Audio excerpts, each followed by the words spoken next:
Good morning to everybody, to the team that accompanies us every day, and to Gisela, who supports us from the studio.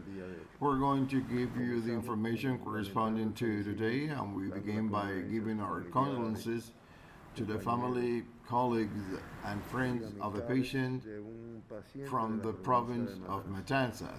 A 56-year-old male patient with a confirmed case with a history of high blood pressure, diabetes mellitus, chronic renal failure grade 4, who had been admitted to the Mario Muñoz Moroy Military Hospital in Matanzas province for a few days. Yesterday, we reported him as the critical patient we had, and after a stay in the intensive care unit, he had a group of complications. An acute lung edema he had to be hemodialyzed twice, and unfortunately, he made a cardiorespiratory arrest from which it was not possible to revive him. I reiterate our condolences to all the patients, family, colleagues, and friends.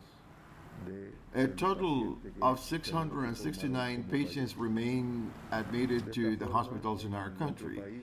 3 are kept under surveillance, 464 are suspected cases, and 202 are confirmed cases. The people who follow us and are keeping track of the figures, please notice that at times figures that reached 1,000 or 2,000 among admitted patients, suspects, and in surveillance and in primary health care. Now these figures are decreasing as the number of cases is also decreasing. Yesterday, 1,880 samples were studied for the diagnosis of this disease. In the molecular biology laboratory of the Pedro Curie Institute of Tropical Medicine, 697. In the laboratory of the Ameireiras Hospital, a great effort was made and 326 samples were processed. In the laboratory in Villa Clara, 293, in the laboratory of Havana, 282, and in Santiago de Cuba, the same number, 282. As a result of the study of these samples, they were positive, 8 tested positive, which represents 0.4% of the 1,880 samples that were processed. In this way, 90,911 samples have been processed in Cuba and 1,916 have been positive. 2.1% of all the samples studied on the island have tested positive for COVID-19. I'd like to make a parenthesis because several people insist on that the eastern provinces have lower number of cases because they may not be studying the number of patients in similar proportion to the numbers of the provinces that have confirmed more cases. We will bring the analysis of samples processed in each of the territories, and you will realize that this is not the case, because the samples are studied independent of contacts, suspects, epidemiological risks by people who have come from abroad, and it is proportional to that. What we do evaluate is that not one contact is left unstudied, not one suspect, not one case with a serious respiratory disease, not one case that has died from a respiratory disease, even if it is not COVID. We do what is established in the protocols, that is uniform throughout Cuba. There are provinces with more risks and others with lesser risks, and there are provinces with more population and others with less. What we can say is that in all of them, we studied the number of these risk groups that we are analyzing. As I said, in Cuba, there are already 1,916 people diagnosed with SARS-CoV-2. Of the 8 cases confirmed yesterday, all of them are Cubans. And this behavior is similar to that of previous days. All of them are contacts of confirmed cases. There are 1,675 for 89.3%. Yesterday, all were confirmed contacts. I reiterate, 1,675, 89.3% are confirmed case contacts. The epidemic in our country, practically 90% of the confirmed cases have been contacts of another that had been previously diagnosed. Yesterday, all of them were able to identify the source of the infection, which means that the accumulated number of 69 cases whose source of infection remains unknown remains 69 cases, that is 3.6%, and that number remains unchanged. With the source of infection abroad, the figure remains unchanged, also at 131, which is 7%.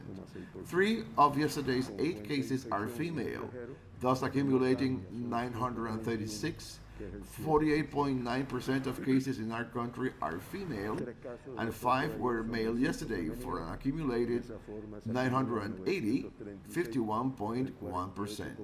50% of the positive cases were asymptomatic. 4 of the confirmed cases, and thus 958 cases have accumulated in Cuba, which represents 50% of the confirmed cases in Cuba have been asymptomatic at the time of their diagnosis. No child was diagnosed yesterday, so the total of 194 has been kept with a favorable evolution, of which 166 have already been discharged.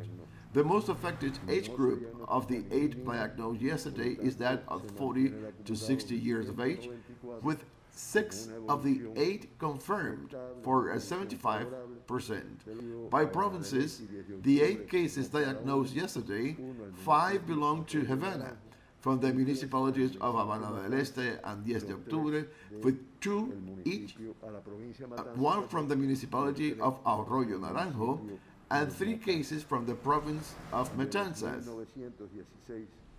Until 12 midnight last night, 198 or 98.01% have a stable clinical course.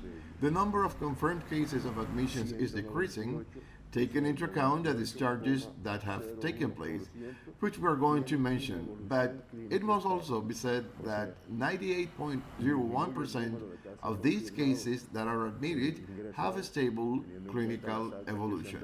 Unfortunately, there are 81 deaths, which yesterday's additional fatality. That gives Cuba a lethality of 4.2%. The island remains in the 15th position in the region of the Americas.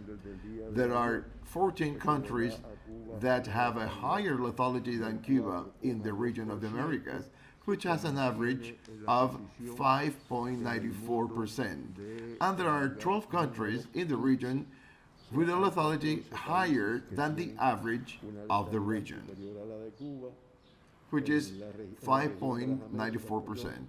We always mention the 2 foreigners who were evacuated, and yesterday there were 28 discharges. As you can see, we again have this favorable indicator of more discharges than admissions. 8 diagnosed and admitted, and 28 patients discharged. Thus, in Cuba, of the confirmed cases, 1,631, 85%, have recovered and have been discharged and incorporated into their daily activities. Although there are some who are undergoing through the necessary quarantine, waiting for the negative PCR at the hospitals where they were admitted. Until yesterday, one critical case was reported and 3 patients in a serious condition, the same amount in a critical condition and one in serious condition less than yesterday. The world, as we are also very well aware by the national television stations, Telesur, Russia Today, in the world, 185 countries have diagnosed cases of COVID-19.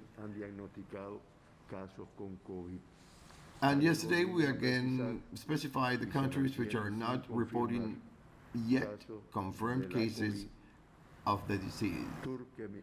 We had Turkmenistan, North Korea, Micronesia. There you have it on the map. Notice how all over the world there have been practically confirmed cases of COVID. It is actually a major pandemic, and only Turkmenistan, North Korea, and a group of small islands that are plotted on the map there, such as Micronesia, the Marshall Islands, Solomon Islands, Tuvalu, Vanuatu, Tonga, and Samoa. These are the countries that have not reported any case of COVID-19.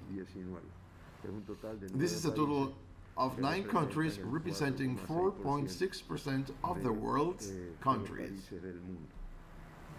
As you can see, it is a great pandemic in terms of its magnitude, its extent, the number of cases, and the number of deaths.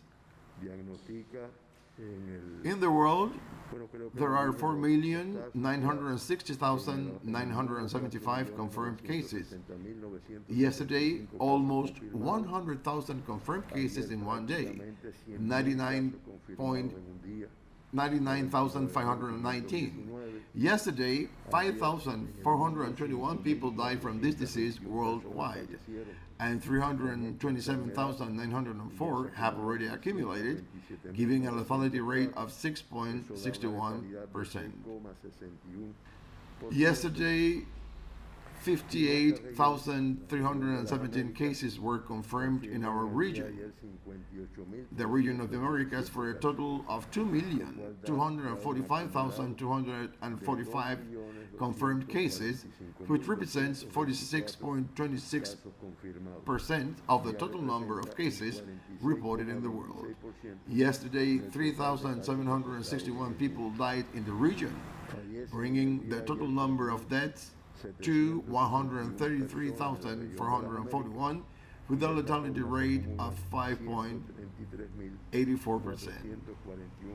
This is the information we had to provide, and as you can see, our country has some favorable evolution indicators, but that does not detract in the least from the risks that Cuba faces. This is not only to say how the world is, which unfortunately does not have this kind of evolution, but also because of the risks that exist within our country and what is being done. And I reiterate that our national authorities, the government, and the party have not decided to eliminate the restriction measures that we see many people are not complying with, and yet these restrictions remain as they should. Yesterday I was asked why something different is not done with the eastern region that has been showing favorable indicators. a different approach for some provinces like Cienfuegos, and those we saw that have no confirmed cases have not had confirmed cases over the last 15 days. And the answer is because it is really very dangerous, because the whole country is not in that situation, and we Cubans, despite the restrictions, we move around, and all this entails a very important risk.